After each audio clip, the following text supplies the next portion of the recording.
Hey guys, welcome to my channel. It's Simply Living at Papa Kettle's Farm. Today we're going to be making, since it's so hot outside, a refreshing tea that we love drinking here on the farm, and it's in Spanish. It's called Jamaica, Té de Jamaica, which don't translate it because then you'd be saying I'm drinking Jamaica tea, which makes no sense. But anyways, it's a hibiscus tea, and I'm going to tell you a little bit about the ingredients. I use hibiscus flowers, which are dry hibiscus flowers. Now, don't just go out and cut any hibiscus off some people's plant, okay? Because it's just not any hibiscus. It has to be Hibiscus sabdariffa, scientific name. Look it up. I got this particular one at Brookshire Brothers, but I ordered mine online from the bulk herb store.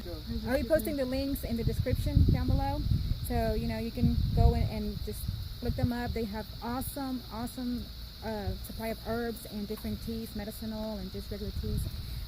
Anyway, whenever you go, if you find this at a Mexican store or a Brookshire Brothers, when you scoop it out from the bottom of the bin, because let me tell you what, then you can come home and most likely you're going to end up with some Hibiscus sabdariffa seeds like this. This is a little bit, I don't know if you can see it, it's tiny, but if you plant this, you will get a seedling and you can put it in the ground, and then you can grow your own Hibiscus sabdariffa.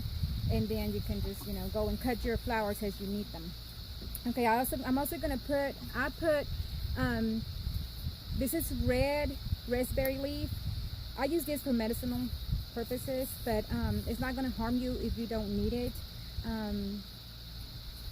It's wonderful, that's all I can say about it. And then I also use green tea. I buy the green tea, try to get Camellia sinensis. That's the one that has all the medicinal properties. I got this Salada green tea. I think I bought it at Walmart because I ran out of the other stuff. But I do like 5 tea bags to a gallon. And I don't measure. I just do like, you know, whatever I want to do that day.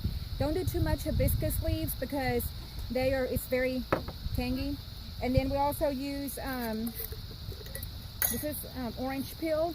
You peel the orange and you let the peel dry, and that's what you can use. Which I use just about this much because I don't like it to be too citrusy. My daughter likes it very citrusy. And then you can also sweeten it with raw honey. This is pure raw honey, it hasn't been processed, and I don't know if you can see that it's crystallizing down at the bottom. That means it's raw. The stuff at the store doesn't crystallize because of all additives, and it's not pure honey, so therefore it's not going to crystallize. Okay, well, I'm going to be showing you how to make this, and like I say, don't just take my word for it. There's medicinal properties in the hibiscus leaves, also in the orange peel, vitamin C right here. If you're feeling sick, you know, you can make your tea with just orange peel alone, and you will be consuming a lot of vitamin C. Green tea, it also has medicinal properties, and of course my favorite, the red raspberry leaves. And there's different types of raspberries. I don't know if they're all medicinal, but I know the red is, so that's what I use. Can I have my jar, please? Yeah. She's getting my jar for me. Okay, this is my jar where I'm going to be putting this stuff in here. And so I'm going to use I don't measure a lot. I just kind of go with whatever I feel like putting in there that day.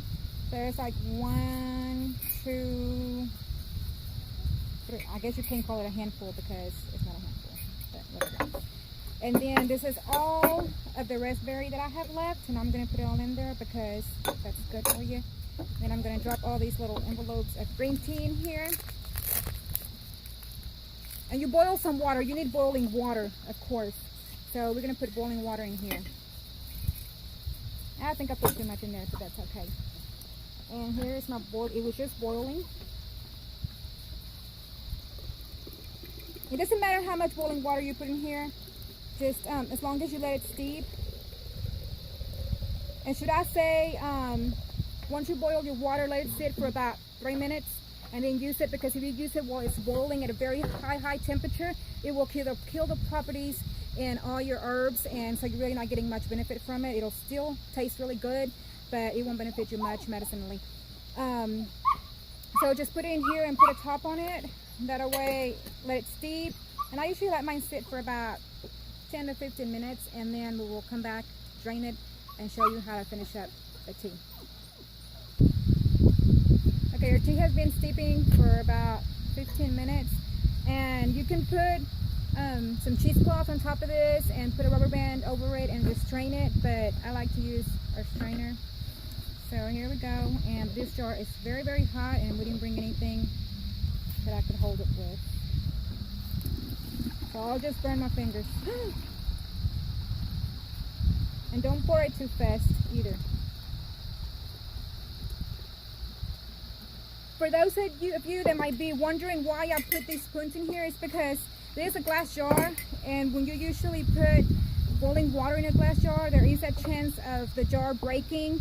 So if you put something metal in it, as soon as the hot water touches the metal will absorb some of the heat, and it won't go directly into the jar. It'll kind of, you know, help it. Okay, and just push on it. Now I'm going to be using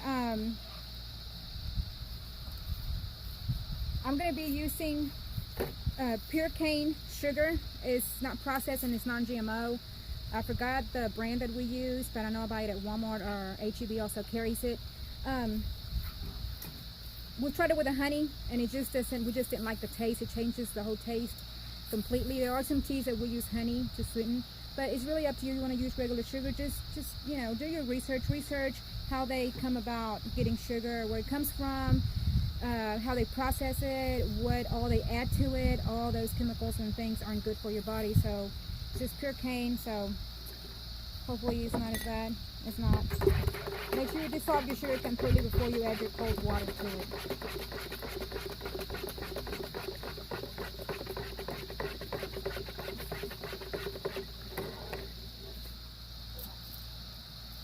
This is a gallon pitcher, so we just add water, and it's probably not going to be enough.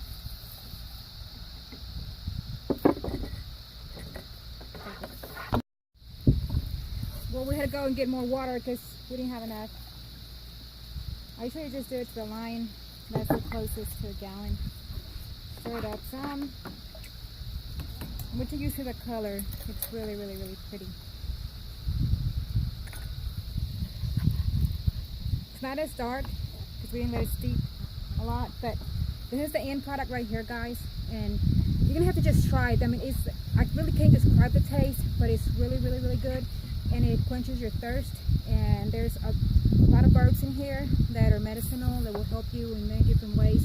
Just do the research down below. I'm gonna put a list of the ingredients and the scientific names so you can go and research the medicinal properties, and then you can always add different things to it. The original recipe calls for rose hips, which don't have any right now. So you can do rose hips, and I've even put rose petals in it. It gives it that, you can barely taste the rose petals, but it's a very unique and a refreshing taste. So here we go. Thanks for watching.